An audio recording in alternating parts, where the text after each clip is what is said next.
என் மகனே, நீ என் வார்த்தைகளைக் காத்து, என் கட்டளைகளை உன்னிடத்தில் பத்திரப்படுத்து.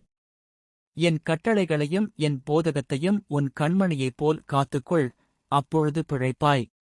அவைகளை உன் விரல்களில் கட்டி, அவைகளை உன் இருதய பலகையில் எழுதிக்கொள். இச்சக வார்த்தைகளை பேசும் அந்நியப் பெண்ணாகிய பரஸ்திரிக்கு உன்னை விலக்கிக் காப்பதற்காக. ஞானத்தை நோக்கி, நீ என் சகோதரி என்றும், புத்தியைப் பார்த்து, நீ என் இனத்தாள் என்றும் சொல்வாயாக. நான் என் வீட்டின் ஜன்னலருகே நின்று, பலகணி வழியாய்ப் பார்த்தபோது, பேதையர்களாகிய வாலிபருக்குள்ளே ஒரு புத்தியேன வாலிபனைக் கண்டு அவனைக் கவனித்தேன்.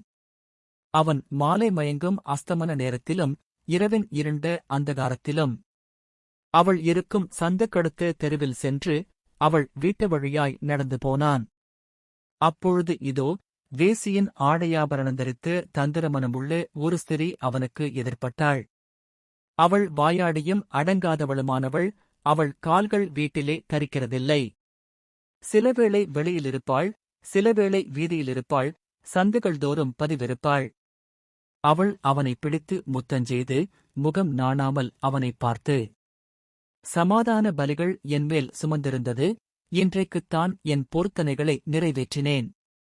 ஆதலால் நான் உன்னை சந்திக்கப் புறப்பட்டு, உன் முகத்தை ஆவலோடு தேடினேன், இப்பொழுது உன்னைக் கண்டுபிடித்தேன்.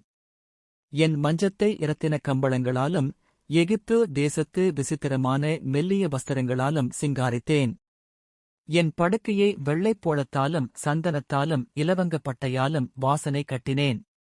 வா, விடியற்காலம் வரைக்கும் சம்போகமாயிருப்போம், இன்பங்களினால் பூரிப்போம். புருஷன் வீட்டிலே இல்லை, தூர பிரயாணம் போனான்.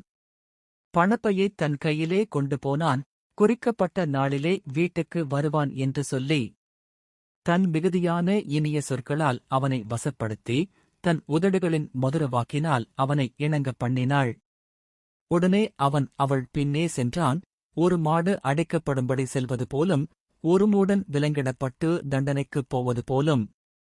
ஒரு குருவி தன் பிராணனை வாங்கும் கண்ணியை அறியாமல் அதில் விழுத்தி விரிக்கிறது போலும், அவளுக்குப் பின்னே போனான், அம்பு அவன் ஈரலை பிளந்தது.